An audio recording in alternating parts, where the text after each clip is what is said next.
비행기 올랐는데 화장실에 물이 없는 거예요. 근데 밖에서 빨리 나와주세요 하는 거예요. 와, 대한민국 사람들의 뇌 구조는 과연 어떻게 생겨서 이런 창의적인 발상까지 해서 만들어 놓을까. 그 감탄의 100배를 넘어섰습니다. 그냥 자유가 내 몸에 푹 안기는 것 같았어요. 네, 여러분 안녕하십니까. 이렇게 만나서 반갑습니다. 저는 고향이 한반도에서 가장 추운 곳인 백두산이 바로 옆에 있는 양강도 삼지연시입니다. 2017년도에 자유 대한민국으로 왔습니다. 탈북 계기라고 하면은 아마도 대부분의 사람들이 다 좀 비슷할 겁니다. 북한이 1990년대 말부터 고난의 행군이라는 게 시작되면서 많은 사람들이 월급이 끊기면서 저도 먹고 살아가기 위해서 중국과의 불법 장사, 밀수를 시작했습니다. 밀수를 시작하면서 키스해주세요 라는 노래를 제가 처음 접했습니다. 뭔지 모르게 이 멜로디에 빠져들어가는 느낌이 들었거든요. 중국에 갔는데 중국 브로커가 조그만 철덩어리를 하나 주는 거예요. 이게 뭐냐라고 봤더니 이 철덩이 안에 대한민국이라는 나라의 드라마가 있는데 참 한번 빠져들면 헤어나기 힘들다라고 하더라고요. 처음에 보지 않았어요.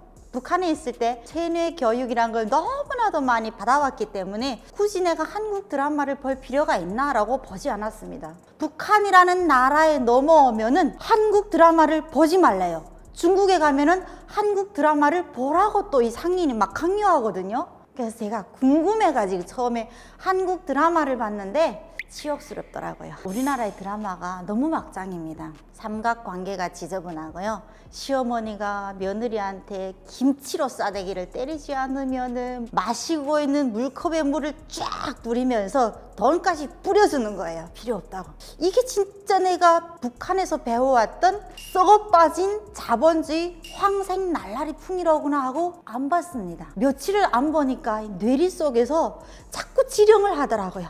유아야, 봐도 돼. 괜찮아, 괜찮아. 그러면서 상속자들이라는 이민호가 나오는 드라마인데요. 신세계였습니다. 내가 자유와 꿈을 위해서는 대한민국으로 가야 된다라는 결심을 했습니다. 결심을 한다고 바로 갈 수 있을까요? 북한이라는 나라에서 근 10년 밀수를 하다 보니까 블랙리스트에 올랐습니다. 북한 당국이 저를 추적하기 시작했어요. 백호라는 사람이 있어요. 북한에 10개의 집을 관리하는 사람을 백호라고 합니다. 그 사람이 저희 집에 갑자기 들이닥친 거예요. 그 사람이 오기 전에 엄마가 밖에서 망 보다가 야, 유아야, 백호가 간다, 빨리 숨어라 해서 숨은 것이 툇마루입니다. 지금 우리나라에는 없어요. 툇마루 밑에는 뭐가 있나? 돼지가 있습니다. 바쁘다 보니까 돼지우리 뛰어들어간 거예요. 백호와 엄마가 싸움하는 소리를 듣고 돼지가 꽥꽥 거리면서 내 얼굴에 자기 입을 비벼대고 자기 몸을 치대기는 걸 딱 보는 순간 나는 짐승보다 못한 삶을 살고 있구나. 차라리 이렇게 맨날 죽을 때까지 쫓겨다닐 바에는 대한민국으로 가자 라고 결심을 해서 우리나라에 오게 되었습니다. 밀수를 한다면 어느 품목입니다 라고 고정적으로 말할 수가 없어요. 가장 많이 했던 밀수가 뭐냐면 쇳덩어리입니다. 파고 철, 그리고 구리, 알루미늄, 연. 봄, 가을에는 개구리 장사를 많이 합니다. 겨울에는 너루, 멧돼지, 꿩, 산토끼, 염소. 이걸 가지고 중국 쪽으로 가면은 중국 상인들이 저희한테 돈을 줍니다. 돈을 가져오면 장사가 안 됩니다. 쌀, 기름, 술 이런 걸 중국 쪽에서 메고 와서 북한 시장에 다시 팔아야만 좀 더 많은 돈을 벌 수 있기 때문에 돈보다도 물건을 많이 가져왔습니다. 달마다 수입이 달라요. 눈이 펑펑 오고 겨울철에는 수입이 얼마 없습니다. 눈 발자국이 찍히잖아요. 보안이나 경찰이나 백호나 국경경비대가 쫓아옵니다. 그렇기 때문에 겨울철엔 좀 어렵고요. 장마철이 좀 어렵습니다. 비가 많이 오면 압록강물이 많이 불어납니다. 건너가기가 힘들기 때문에 장마철이 힘들었고 평균적으로 쌀 한 120kg에서 150kg 정도는 벌었습니다. 단속자들한테 조금씩 입막음용으로 뇌물을 바쳐야지 꾸준히 밀수업이라는 장사를 할 수 있기 때문에 40% 50%는 그냥 나간다고 보시면 됩니다. 그 밀수를 하려면 길을 닦아놔야 되거든요. 그 길을 닦는데 한 3년이 걸렸습니다. 법을 껴야 됩니다. 경찰, 검찰, 백호 국경을 지키고 있는 군인들을 껴야 돼요. 다 한 자리씩 하는 사람들을 제 사람으로 만들어야 되는데, 그런데 이 사람들한테도 굴이라든지 동이라든지 파철이라든지 염소라든지 이런 물건이 생기는 경우가 있습니다. 소비하려고 하니까 이걸 또 다시 되거리에서 팔아야 되는데, 팔 수 있는 사람들이 바로 저와 같은 밀무업자들입니다. 이 사람들이 앞잡이 노릇을 하면서 중국 쪽으로 제가 날랐습니다. 제가 잡히게 되면은 공무원들이 어떻게 될까요? 그때 한 분이 저한테 내가 살아가는 방법은 이 땅을 뜨는 것이다. 자기네도 이제는 한계치에 도달했다는 거예요. 이제는 힘을 쓸 수 없다라고 그런 얘기를 잠깐 해줘가지고 여기서 살면 안 되겠구나라고 생각해서 또 오게 되었죠. 중국 상인들에게 물건을 팔면 우리나라의 셰드려들도 뜨문이 들어옵니다. 한국 샴푸린스를 제일 좋아했습니다. 처음에는 샴푸린스가 뭔지 몰라요. 꾹꾹 짜 쓰는 용도이기 때문에 저는 치약인 줄 알고 처음에 칫솔질했어요. 근데 향이 되게 좋더라고요. 저희 어머니가 좋아하신 거는 고추장입니다. 저희 고향이 왕감자를 생산하는 감자고장이다 보니까 그냥 하루 세끼 감자만 먹었습니다. 근데 어머니께서는 그냥 맹물에 고추장 한 숟가락 넣고 타서 드셔도 배가 부르고 걸어갈 때 앞다리를 들어주는 느낌이 든대요. 하나도 힘들지 않대요. 맨날 저한테 고추장을 가져오라고 했고, 제 동생은 우리나라의 드라마, 그냥 한국 드라마만 가져다 주면은 좋아라 하고 누나한테 애교를 부렸습니다. 그런데 대한민국에서 만든 그 통 그대로 쓰면은 경찰에 불려갑니다. 이 물건이 어디서 났는지 출처를 캐야 돼요. 그 통의 내용물은 북한에서 만든 통 안에 쏟아붓고 통은 버려야 됩니다. 제가 압록강을 건너 때 5월 7일이었어요. 우리나라의 5월 7일은 온갖 꽃이 만발하지만 백두산 옆에 5월 7일은 눈이 그대로 있습니다. 엄청 추워요. 압록강을 무작정 건너면은 기약이 없습니다. 브로커하고 다 약속을 해서 건너야 되거든요. 지역마다 있어요. 국경연선에 무슨 1호점, 2호점, 3호점 마을이라고 하면은 저는 1호점에서 넘어오고, 제가 아는 사람은 2호점에서 이렇게 넘어와서 그 장소에서 모이게 됐습니다. 처음에 건너갈 때 염소 2마리를 가지고 건넜습니다. 팔아가지고 이걸 노잣돈으로 해서 대한민국까지 가야지라고 생각했어요. 그냥 빈몸으로 국경연선에 들어서면 군인들이 단속을 합니다. 물건이라도 하나 매면은 단속됐을 때 나는 중국으로 밀수하러 갑니다 라고 하면은 좀 변명 거지가 생기는 거예요. 압록강을 건넜습니다. 차 불빛이 한 3개 정도 쫙 보이는 거예요.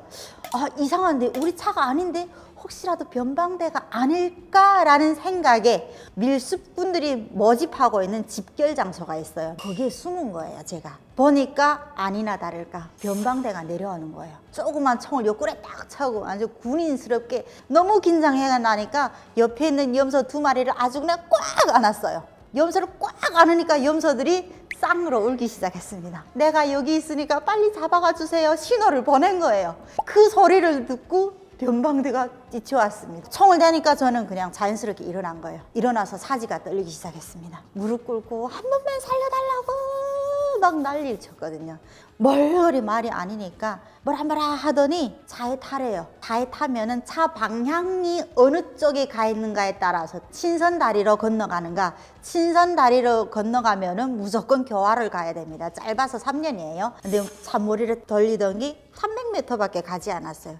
뭐 가래요. 손짓하는 거예요. 감사합니다 감사합니다 하고 걸음마 날 살려라 뛰는데 다시 오라는 거예요. 아, 차라리 죽여주세요 하면서 터벅터벅 갔는데 중국 돈 300원을 주는 거예요. 가지고 가라는 거예요. 막 집으로 가는 척 하면서 산에 숨었습니다. 중국 쪽의 브로커랑 저희가 만날 때 암호가 있어요. 자동차 라이트 등을 6번 깜빡깜빡 한다, 이런 암호가 있는데 새벽 3시 반에 어느 한 장소에서 만나기로 했어요.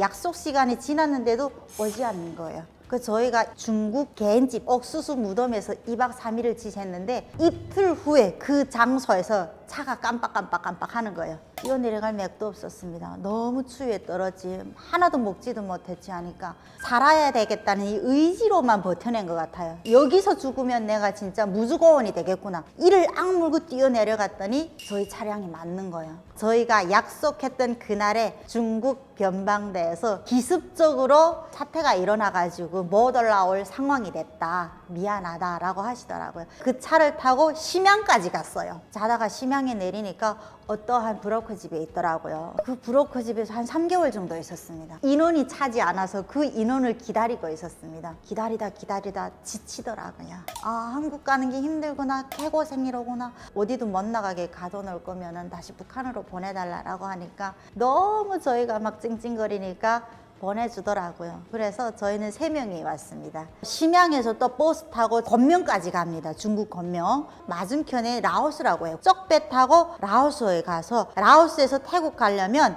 무슨 산이 하나 있습니다. 그 산을 넘어야 되는데 저희는 7시간 걸었습니다. 그 산을. 태국 국경을 들어가는 거죠. 태국 강을, 악어강을 건너가면은 우리가 스스로 경찰을 찾아가야 됩니다. 우리는 북한 사람이다. 경찰에서 와서 우리를 잡아가거든요. 자그마한 서, 우리나라로 말하면 경찰서 같은 데 가서 1차 조사를 해요. 태국에 있는 이민 수용소로 보내지더라고요. 수용소로 가면은 그게 있더라고요. 저는 몰랐는데 이민자들은 선택할 권리가 있더라고요. 어느 나라 가겠다. 제 눈에는 오직 대한민국밖에 들어오지 않더라고요. 대한민국을 선택해서 근 2달 동안 태국 감옥에서 생활을 하다가 비행기 타고 우리나라에 오게 됐죠.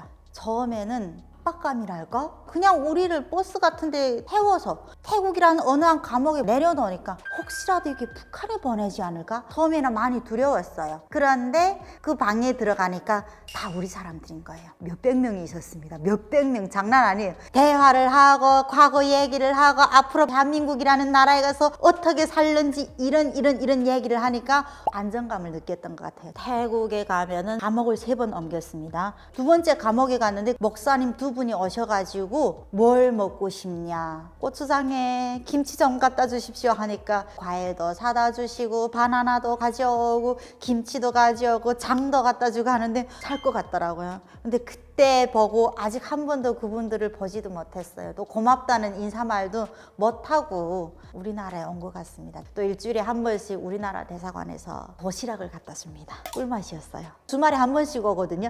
그 도시락이 오는 날만은 그냥 손을 꼽아 기다렸어요. 태국 음식은 입에 안 맞는데 도시락, 우리나라 음식이잖아요. 너무 입에 잘 맞는 거예요.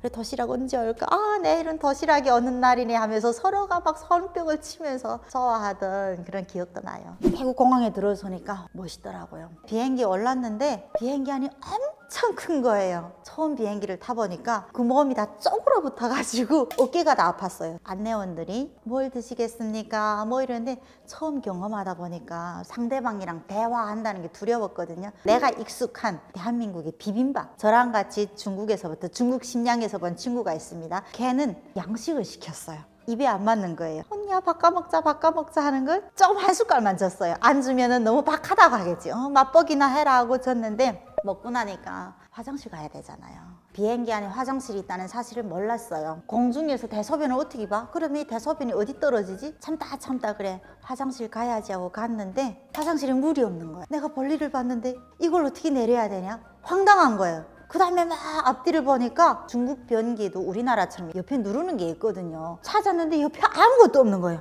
어머나, 그럼 나는 내 내용물을 어떻게 처리하지? 근데 밖에서 괜찮아요, 빨리 나와주세요 하는 거예요. 에이, 모르겠다고 그냥 일어서서 나왔어요. 그때 생각하면은 수치스러워요. 태국 공항에서 제가 감탄했다고 했잖아요. 그 감탄의 100배를 넘어섰습니다. 남자들 보니까 너무나 잘생기고 또 여자들 보니까 얼굴에서 빛이 나요. 이쁘긴 왜 그렇게 이쁜지 눈을 어디 둘 데가 없어요. 무빙워크 척 올라만 서면 그냥 움직이더라고요. 와, 대한민국 사람들의 뇌 구조는 과연 어떻게 생겨서 이런 창의적인 발상까지 해서 만들어 놓을까? 그런 생각을 많이 했어요. 저희들이 모이면은 인솔하시는 분이 또 나오십니다. 자, 화장실 가실 분들은 화장실 가세요 하니까 화장실 갔는데 그걸 보는 순간 그냥 자유가 내 몸에 톡 안기는 것 같았어요. 진짜 너무 커가지고 그때 인솔하시는 선생님이 없었으면 인천공항 답사를 혼자 한번 해보고 싶었습니다. 태국에서 같이 인솔해 주시는 분이 대한민국까지 같이 오는 게 아니에요. 인천공항에 가면은 저희가 도착하면 국정원 분들이 오시는데 첫인상이 어쨌냐면요, 솔직히 말하면 안 좋았어요. 북한 사람들이 남조선이라는 나라에 가면은 안기부에 잡혀가서 독방에 딱 가다 놓고 한 3개월 정도 잘 먹인대요. 살이 찌면 소시지로 만들어서 판다고 해요. 이게 무서운 얘기잖아요. 이 얘기를 들으면 누가 대한민국으로 오고 싶겠습니까? 이런 교육을 받다 보니까 인천공항에 딱 내렸는데 국정원 선생님이 오셨는데 키가 부쩍이었어요. 거기다 또 선글라스를 왜 또 끼고 나왔어요. 무서운 거예요. 북한이 말하던 안기부 저놈이구나. 저놈이 우리를 끌고 가서 3개월 잘 먹이다가 지옥으로 보내겠구나. 처음에는 말 섞기도 싫었습니다. 저희가 버스 타면은 어느 한 병원에 갑니다. 피 검사를 해요. 피를 한 7번 정도 뽑는 것 같아요. 조금도 뽑는 게 아니에요.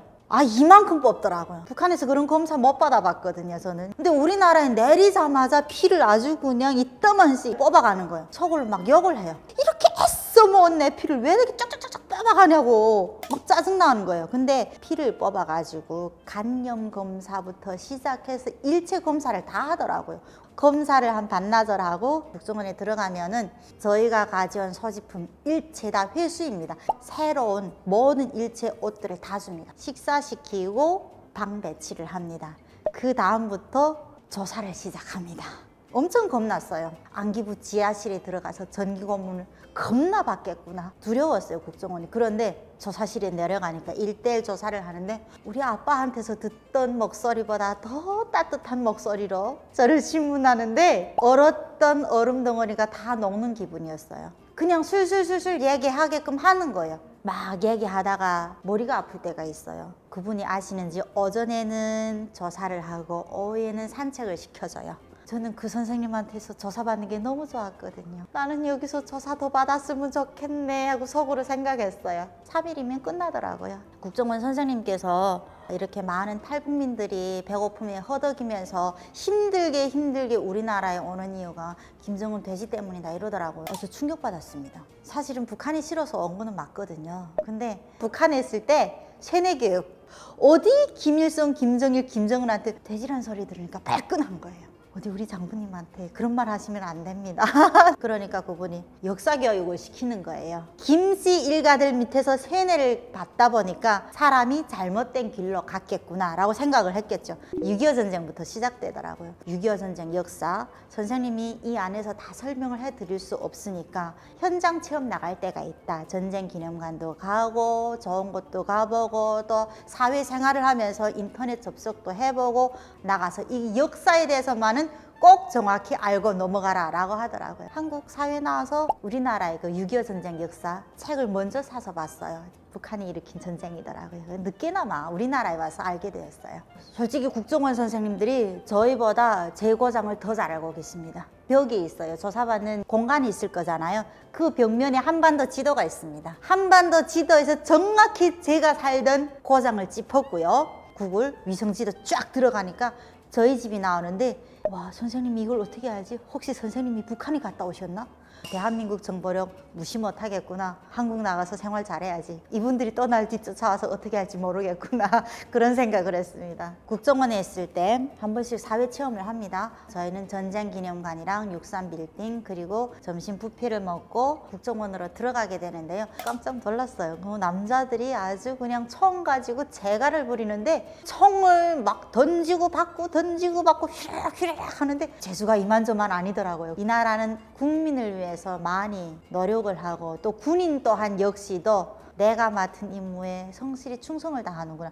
한국 처음 나왔을 때 저는 인천으로 갔거든요. 그쪽에 도착하면은 인천에 살고 계시는 하나센터 선생님들이 마중 오는 것 같아요. 집 배정을 받았는데 처음에 집 들어가니까 공허한 감을 느꼈습니다. 국정원 하나원에서 몇백 명씩 막 북적북적 하면서 떠들면서 살았는데 어느 순간 집이라는 데를 가보니까 이제는 저 혼자인 거예요. 침대, 가구 이런 게 아무것도 없어요. 그냥 이런 곳에서 내가 살아야 되나? 하고 봤는데 전정 위에 뭐가 있냐면은 화재 방지기가 있잖아요. 반짝반짝 하는 거. 그걸 딱 보는 순간 카메라인 줄 알았습니다. 이 사람들이 나의 모든 행동을 다 지켜보겠구나. 말과 행동을 조심해야겠다. 샤워실만 그냥 내가 편안한 공간인 거예요. 그 안에 들어가서 치과도 하고 세수도 하고 다 옷 입고 나와요.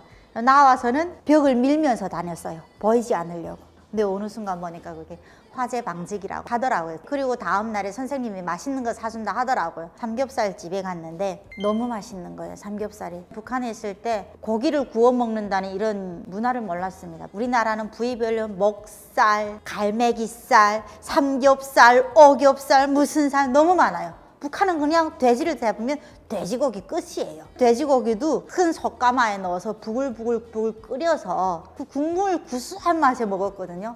삼겹살에 상추 싸서 먹는데 와 너무 맛있다. 그러다 보니까 과식을 한 거예요. 배 아프니까 병원에 가고 싶은 거예요. 그러다 보니까 있는 거예요. 병원이. 덕무병원이라는 게 있는 거예요. 북한에서는 친구를 덕무라고 하거든요. 이름도 되게 친숙하잖아요 나한테. 덕무병원에 딱 들어가서 안녕하세요 하니까 안녕하세요 하더라. 배가 아파서 왔는데요. 그러니까 네. 몇 살이세요? 31살인데요. 남아예요 여아예요? 그래 속으로 내 모양 보면 여잔지 남잔지 몰라? 순진하게 제 얘기를 다 했거든요. 로비에 앉아있는 선생님이 이렇게 뚫어지게 보시는 거예요. 그분이 다시 말하는 거예요. 혹시 누가 아파서 오셨나요? 제가 아파서 왔다고 제가 아까 말씀드렸는데요 하니까 처음에 제가 아파서 왔어요 라는 걸 이 선생님께서는 개가 아파서 왔어요 이렇게 들은 거예요. 그분이 여기는 짐승들을 봐주는 곳이에요. 우리나라는 개병원이랑 동물병원이랑 주민분들께서 가시는 병원이 따로 있습니다. 되게 친절하시더라고요. 나오면서 보니까 그 동물병원인데 물자가 고장난 거예요. 리을이. 그래가지고 동무병원이 된 거예요. 우리 사람들이 처음 오자마자 나는 적응 100% 잘했습니다. 뻥이에요. 적응할 수가 없습니다. 저쪽 나라에서 몇십 년 동안 살던 사람들이 아주 익숙하지 않은 곳으로 와서 정착을 해야 되는데 참 쉽지 않습니다. 가장 힘든 게 뭐냐면요, 가족이 주는 시너지적 효과가 굉장히 커요. 근데 저는 한국이라는 나라에 와서 대부분 사람들이 홀로 살기를 하잖아요. 주변을 굉장히 많이 의식을 해요. 아, 내가 이렇게 말하면 나를 어떤 눈초리로 봐줄까? 우리나라에 금방 왔을 때 많으신 분들께서 도와주려고 그 따뜻한 손길을 내밉니다. 저는 거절을 했어요. 그분들하고 조금 앉아 대화를 하다 보면은 고향이 어디세요? 혼자 왔어요? 싫은 거예요. 그러다 보니까 스스로 마음의 문을 닫아버리는 거예요. 그러다가 아, 난 이렇게 살면 죽겠구나 라고 생각을 해서 교회에 떠나갔습니다. 집사님들, 권사님들 김장철이는 김치 갖다 주고 북한 음식이 먹고 싶다 하면은 갖다 주고 챙겨주고 하니까 내 마음이 그 다음부터 우울증에서 헤어나게 되고 내가 살아가려면 내가 나를 이겨야 되겠구나 라는 생각을 해서 그 이후부터는 아주 열심히 살아가고 있는데 지금은 우울증이 오라고 해도 올 시간이 없습니다.